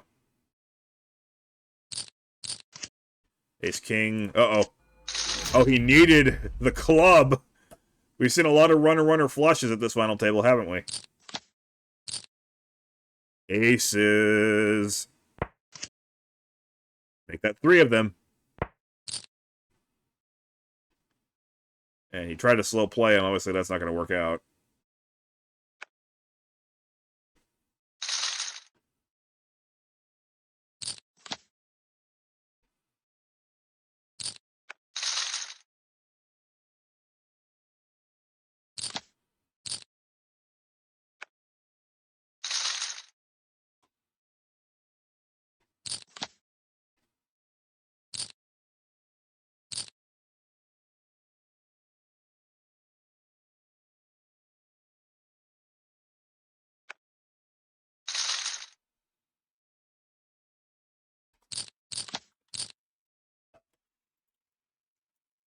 Going to leave. Oh boy. Yeah, a second.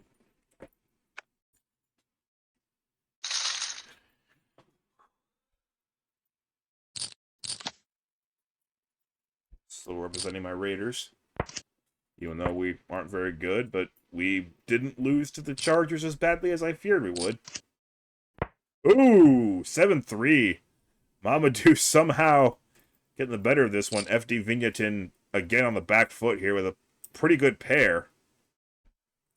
Knows that the river card, or the river bet's going to be an all-in. Gets away from it. Nice laydown. It's the only problem with betting big there. You kind of telegraph what you're going to do on the river.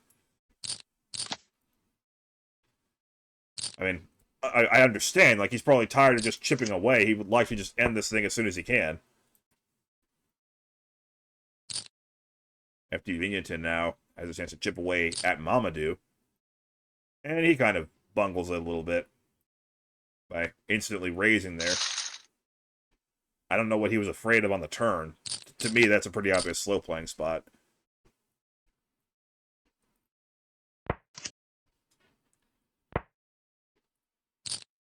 I'm just kind of surprised that we haven't seen a massive cooler swing the pendulum way into FD Vigneton yet. It's still been Mamadou's tournament to lose. And he's got two pair now. FD Vigneton completely whipped on his draws. This should be a quick one. Again. Oh, nice check. I assume he's setting up a bluff. Oh, nice work.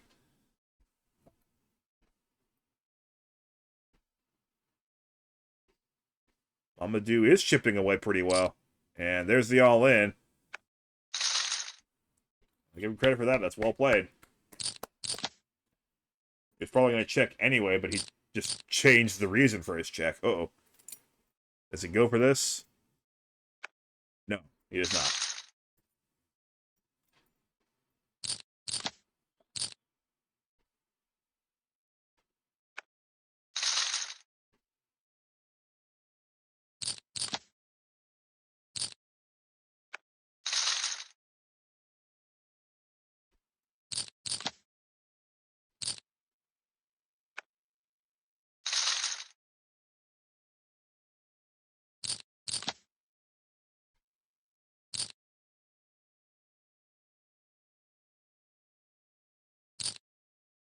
Ooh, bad timing. I'm going to do with an easy all-in and FD with I assume an easy fold, and again, back to square one. Mamadou has had his foot on the gas.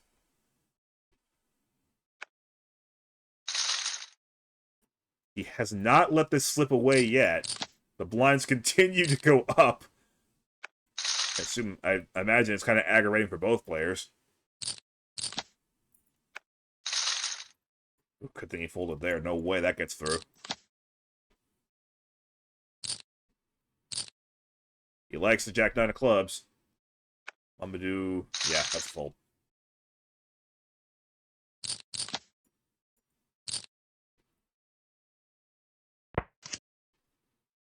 Both flopping a gut shot, not much doing.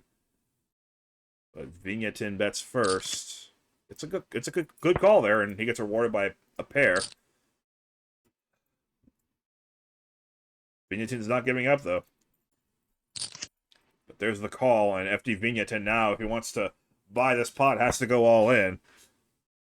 Can he do it? No, he cannot. He's going to test his luck pre-flop again. Huge hand there for Mamadou.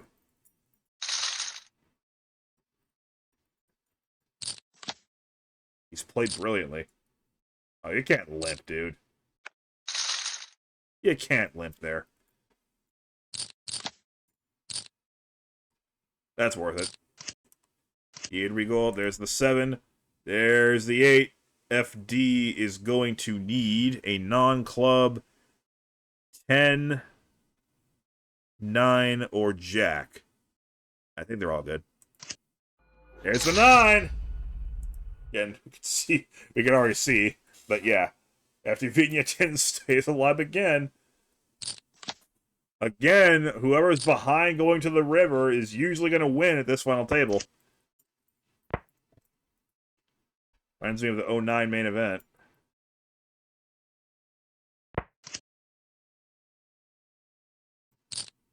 Boat. Boat!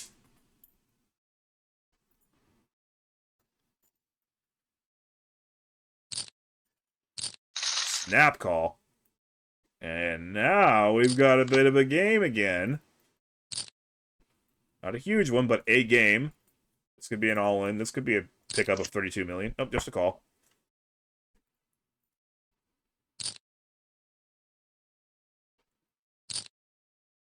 $50 million. There you go. That's how it's done. I'm going to do with nothing. FD gets a great flop, and now we've got a game. 270 million playing 646 million. At least this feels like it's a real game. FD Vigneton's got to feel like he's absolutely flush in chips right now.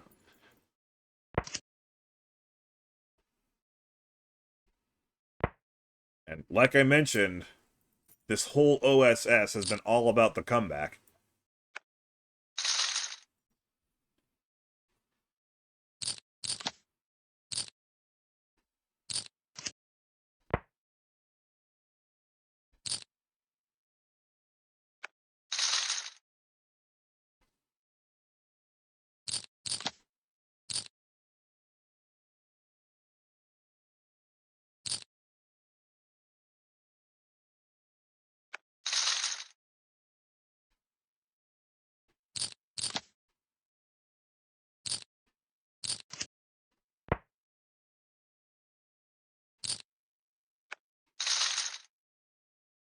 Nice pick up there right by 9 high. Sorry that I'm not really talking. I'm just kind of drawing a blank when I see all these terrible cards. Amadou is putting his foot right back on the gas, though. It's been turning into a game, but it's still a game where we're playing by Mamadou's rules.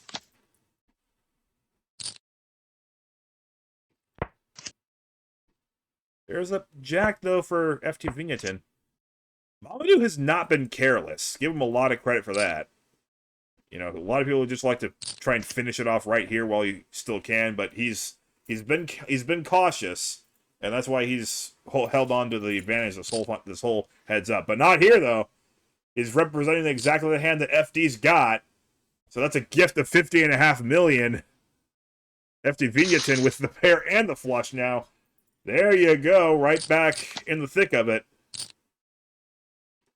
I would say that's a commentator jinx on my part, except this is all in the past, so I can't really affect what's not live. Not at fault. Giri giri wada kunai watame. Oh. Brave 4-bet shove, but just like that, it completely negates what happened on the last hand.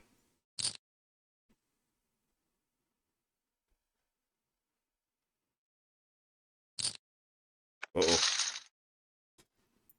Boy, he's really talented as far as wresting control back when it looks like it's going the other way. He's got to feel like he's just counting down towards victory. Vigneton with a draw again. Gut shot, which at this point he probably will take. And... okay, that just happened. Runner, runner, straight. Why not? Why the not?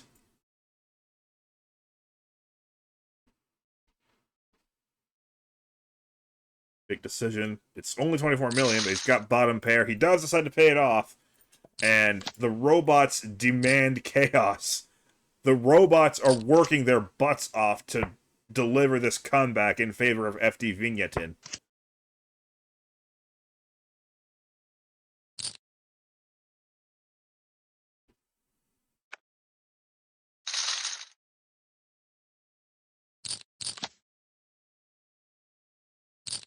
Mamadou is working his butt off to just win this thing already, like he probably should. Another draw for FD Vigneton. Oh, he's going aggressive this time. There's one that he genuinely earned. Not that he hasn't been earning these pots, but, you know. He didn't need the robot's help that time. Maybe he just felt like it was coming. Maybe he's realizing that the robots are helping him so much.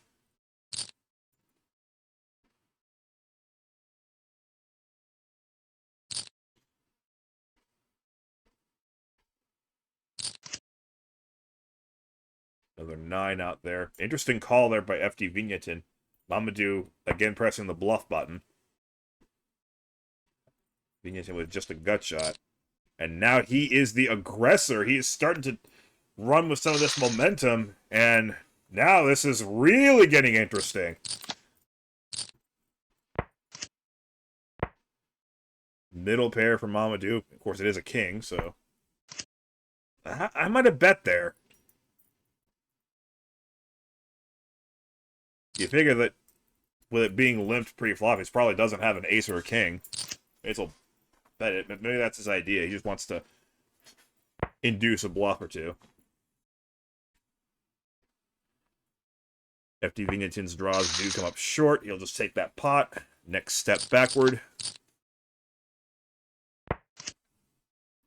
Great draw for Mamadou. Vigneton with ace high. Maybe this is a chance to check raise just like he did to you. Nope, just a call. But you got a pair. Check call mode rest of the way, you would think. Vigneton does not want to see it a 6. Okay, he's fine.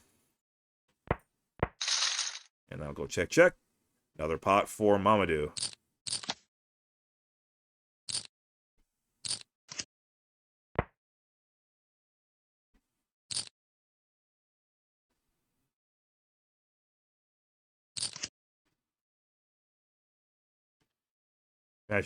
Imagine a poker tournament with 5 million chips, 10 million, 50 million, 100 million chips.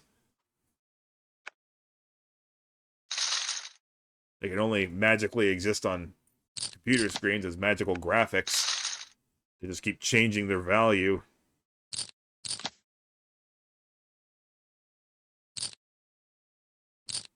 Because, you know, who doesn't like to look at some colored circles? I love it. I love chips.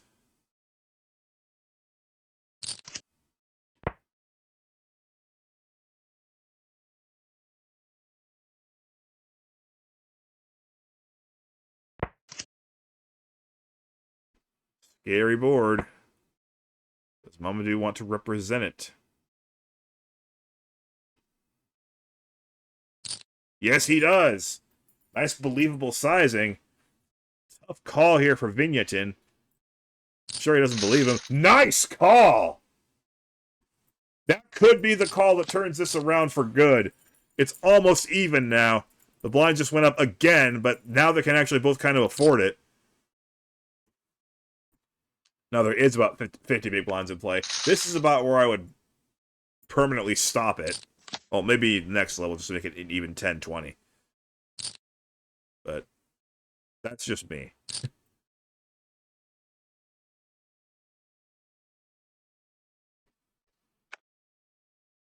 Of course, I do understand, of course, the logic of just making it keep going up and up and up is, you know, we want to determine, ooh, shoot, we want to determine who the best player is. Well, they both played equally well to last this long, so if it's too close to call, then we'll just let luck decide it. Good start for the Lon McCarron Memorial hand. Needs to dodge an ace or a 5, obviously. He does check here. I don't think he's going anywhere, though. Well, we'll find out. That's a pretty big bet. FD Vigneton, again, riding the momentum that he suddenly has. There's the call, and there is the brick on the river. 285.3 million out there. FD Vigneton knows that he's not going to win by checking, but he also doesn't think that he can make him fold. Mamadou with a big win there.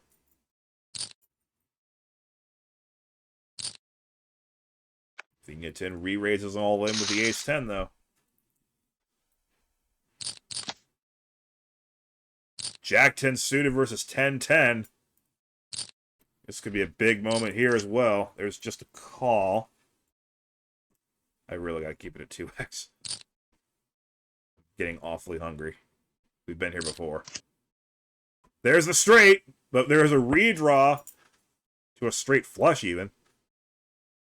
Vigneton, yeah, definitely a good idea to bet big there, but Mamadou has just, I think, too good of a hand to just fold to that. It's a pair, it's also a fantastic draw, and he whiffs on it. 300 million out there. Vigneton should have very little doubt that he's good. He's going for the all-in. Mamadou, thinking with those pocket tens, this should be an easy fold, you would think, but the temptation to just end it right here is definitely there, but he does fold, and with that, FD Vigneton takes a slight edge again. Well played.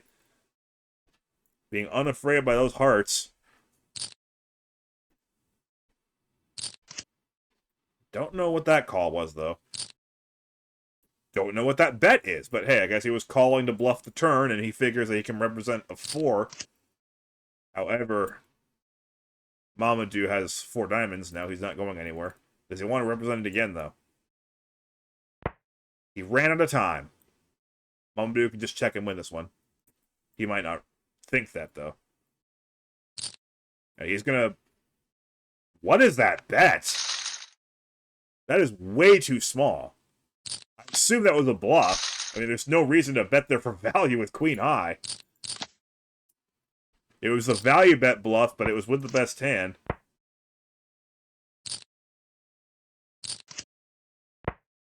But whatever, it worked out.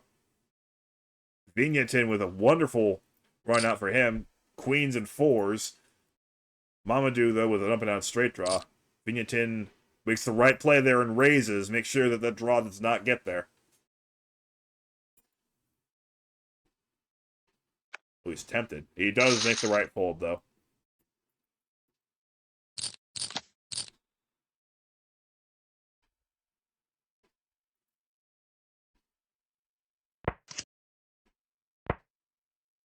Brady flop for Vigneton. Queen 2 has none of that.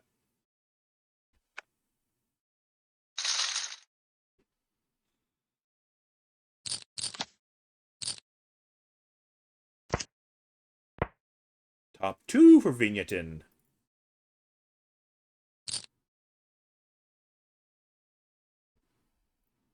Just call. No, he's gonna... He's not been slow playing very much, has he? I think top 2 is strong enough heads up, especially, to play fast. But I do recognize that was kind of a draw-heavy board. That's one of the better spots to just go for it. Speaking of just going for it, there we go. King, Queen, asking the question of Mamadou right here, right now. And now he's approaching a 2-to-1 advantage all of a sudden. 6-3, working for Mamadou. FD Vigneton just with the 10-6. Now the 10 might be arrowing towards a straight. And Mamadou wants to stop him from that, but he does have the pair to go with it. Thought he might call there, but he does decide to let it go. He was behind. That's a good discipline. Ace-7 of hearts. You know what? Every time I slightly butcher the English language like that, I think specifically of Amano Pikami. The yellow tea kettle VTuber. Who, of course, is no longer streaming as Pikami, but, you know. I still think of her as Pikami.